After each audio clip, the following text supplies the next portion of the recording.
মাটি দিয়ে এরকম সুন্দর একটি চুলা তৈরি করে ফেলুন। অল্প একটু কলা গাছের টুকরো আর হচ্ছে কয়েকটা ইট, আর পাশেই খুব সুন্দর করে মাটিগুলো দিয়ে ঘেরানি দিবেন। তারপর সামনের কলা গাছটা বের করে মাঝখানে দিয়ে দিবেন।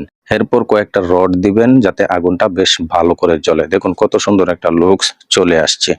এই ধরনের চুলায় রান্না করতে কিন্তু অনেক ভালো হয়, ভালো লাগে, বাস অসাধারণ, জাস্ট গর্জিয়াস লুক। ওয়াশরুমের পানিটা ঠিকমতো যাচ্ছে না, তাহলে এই ধরনের একটা টুলস কিনে আনুন এবং ওএসএস নেট জালিটা সরিয়ে তারপর ভিতরে দিয়ে একটা চাপ মারুন, দেখবেন সমস্ত ময়লা বের হয়ে আসছে।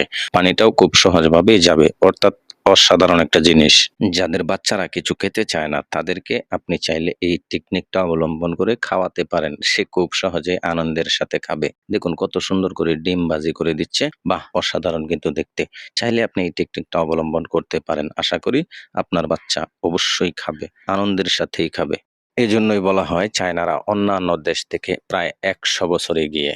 কি কারণে? এই যে দেখুন কারণটা, একটা টেবিল ঘুরান দিলে বিভিন্ন রূপ ধারণ করতেছে, দেখতেও কিন্তু অসাধারণ। হ্যাঁ, এই ধরনের টেবিলটা আপনার কাছে কেমন লাগছে অবশ্যই কমেন্ট বক্সে জানাবেন।